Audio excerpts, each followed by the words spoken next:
எல்லா இளம்பில்ல வாத நோய் வரக்கூடாதுங்கிறதுக்கு தடுக்கிறதுக்காக அரசாங்கம் சொல்கிறாங்க, அடிக்கடி சொல்கிறாங்க 5 வயசுக்குள்ள குழந்தைங்களுக்கு கொடுங்க. நாம் என்ன பண்ணுறோம்? என்னென்ன அரசாங்கம் நம்மளை பாடாப்படுத்துதுன்னா போய் கொடுக்குறோம். அந்த குழந்தைக்கு அந்த இளம்பிள்ளை வாதைக்கான அந்த சொட்டு மருந்து, போலியோ சொட்டு மருந்தை கொடுத்துட்டு தான் மறுவேலை பார்க்குறோம். எதுக்காக?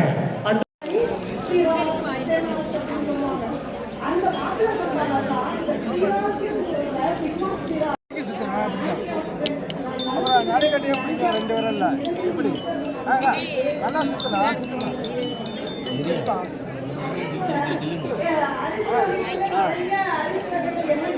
சுத்தியாச்சா? இப்போ நடுக்கட்டி எப்படி?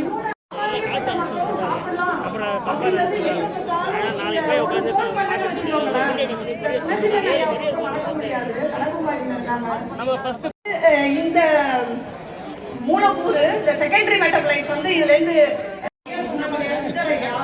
அந்த ஆன்டோசைனின் 6 வகைகளா இருக்குது. சைக்ளிக் கிளைகோசைடு, டெஸ்டினிக் கிளைகோசைடு, மால்டினிக் கிளைகோசைடு, இந்த மாதிரி வந்து அதுல இருக்குது இல்லையா? அது வந்து நெஞ்சுவலி பண்றது என்னதுன்னா நானுங்க ஈரோடு தானுங்க. நம்ம உடம்புல நோய் வந்து ஒரு ஆர்கன் எதுனாலும் மாற்றலாம். நீங்க ஏதாச்சும் ஒரு நோயை உற்பத்தி பண்ணக்கூடிய ஏதாச்சும் ஒரு கெட்டது செய்யக்கூடிய லாஸ்ட் எங்க பாத்துருக்க ஞாபகம் இருக்குங்களா? எங்க பாத்துருக்கோம்? ஆனா முக்கியமா கடைசியா இல்ல ஒசு கடைசியா வர இடம் வந்து முன்றது வந்து ஹார்ட். ஸோ அந்த ஆர்கனை வந்து ப்ரொடெக்ட் பண்ற சக்தி வந்து இந்த கருப்பு கவுனியில் இருக்குது. அவ்வளோ ஆற்றல் நிறைந்த இந்த கருப்பு கவுனி வந்து பிரதானமா வந்து நான் சொல்ல வரேன். நான் வந்து ஒரு அதுல வந்து இப்போ இன்னொரு ஐயா பேசும்போது எதுக்கு சொல்ல வரேன்னா, இந்த நீர் ஆகாரம் அந்த காலத்துல அந்த பழைய காலம்லாம் இப்ப நம்ம நினைச்சுக்கவே பார்க்கறது இல்லை. ஆனா இன்னமும் எங்க வீட்டுல நைட்ல நான் எப்படி சாப்பிட்டு வச்சு கொஞ்சம் சாப்பிட்டுட்டு கொஞ்சம் சாப்பிடணும்னு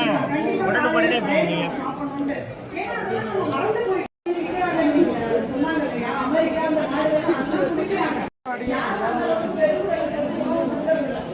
என்ன அப்படின்னாக்க வந்து எதெல்லாம் நம்ம உடம்புல ஈஸியா டைஜஷன் ஆகுமோ அது வந்து டைஜஷன் ஆகி அப்படியே மைக்ரோவேவ்ல முடிஞ்சு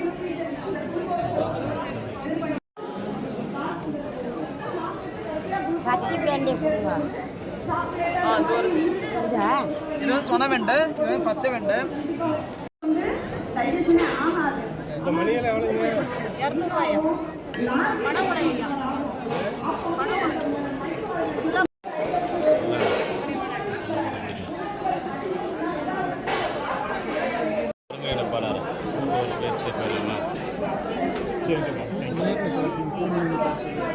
அதான் நேரில் வர சொல்லுவோம்.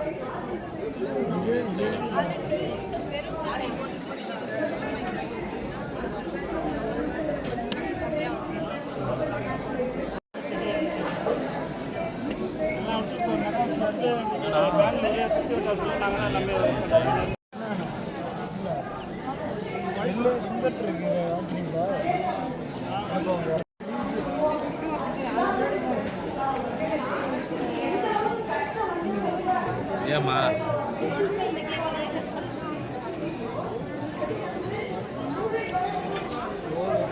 கேட்டுடா, நீங்கள் மட்டும் சாப்பாடு வேண்டீங்க, எங்களுக்கெல்லாம் இல்லையா?